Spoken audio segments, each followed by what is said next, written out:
Que l'ambassadeur s'élève pour observer une minute de silence à la mémoire de tous ceux qui sont victimes de la barbarie des forces impérialistes à partir de l'invasion jusqu'aux récentes barbaries orchestrées à Terra. Je vous remercie.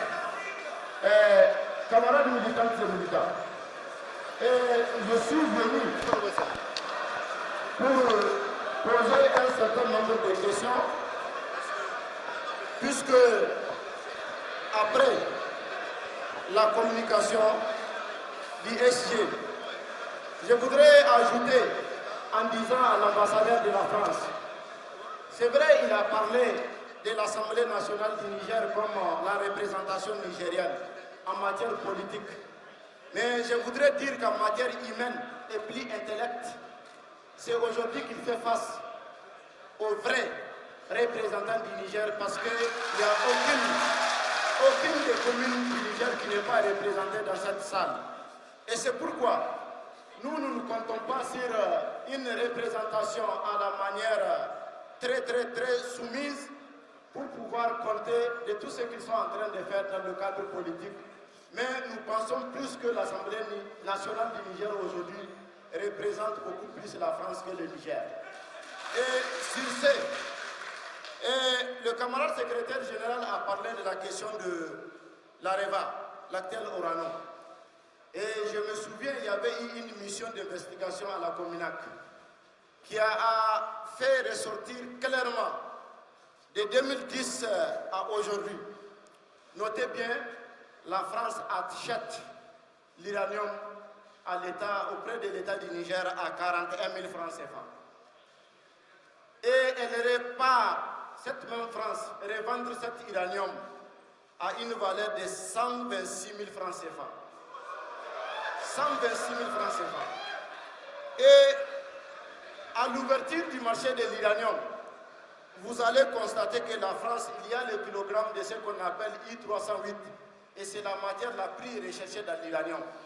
Et cette France vend l'uranium à 4 32 000 francs sans aucune transformation, aucune. Monsieur l'ambassadeur, je crois que les chiffres sont là. Quand vous prenez, pendant ces 10 années d'expérience, au moins la France a gagné 58 550 milliards, 212 224 000 francs. Le Niger n'a même pas gagné 1000 milliards. Donc, je crois que, comme l'avait dit le camarade conférencier Moussa Tchangari, moi je pense qu'on ne parle pas de coopération, on parle de collaboration. Et pour finir, le camarade secrétaire général a demandé de nous faire ressortir tout de suite et maintenant les accords précoloniaux et ce que l'État du Niger et la France sont en train d'entreprendre. Bon, disons, les représentants, les autorités installées par la France au Niger, qu'est-ce qu'ils sont entreprendre avec la France et le Niger? Et il a fini par dire que nous ne sommes ni contre la France, ni contre un Français, mais nous sommes contre la politique française. Nous sommes contre toute politique de domination étrangère. Et monsieur l'ambassadeur, pour déposer le micro, j'ai des questions pour vous. Aujourd'hui, quand vous prenez le nombre de militaires français existants sur le territoire nigérien, il dépasse énormément le nombre de militaires que nous avons. Et quand vous prenez, on parle du djihadisme, on parle du terrorisme. Récemment, au sommet de l'Union de l'ONU, le Mali a accusé la France d'être complice du djihadisme. Et la France, dans ses manœuvres, avait tenté de camoufler la vérité, mais comme cette dernière est révolutionnaire, elle a fini par triompher. Et je voudrais très sérieusement vous poser cette question.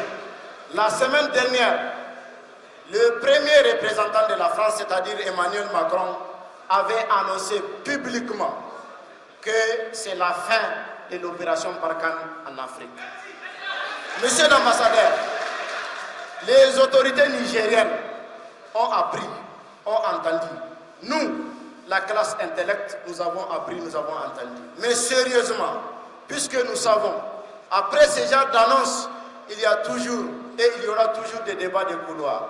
Si, avec les autorités nigériennes, vous vous êtes appelés, est-ce que ces dernières sont prêtes à demander à la force Barkhane, ainsi que toutes les autres forces milices se trouvant sur le territoire nigérien, de quitter? Et dans quel délai? Nous voulons savoir. Sans quoi, nous supposons que si la France annonce ses départs et que ses autorités révisent, nous allons créer toutes les conditions pour les chasser, les faire partir par la petite fenêtre. Et donc, vaut mieux de quitter avec la grande porte que de sortir avec la petite fenêtre. Ici, nous sommes à l'ISN, nous sommes à l'INU, et nos textes sont clairs. J'ai commencé à raconter l'histoire de notre chère glorieuse organisation, comment elle s'appelle, à la sécurité de la France lors de leur première visite pour pouvoir investiguer.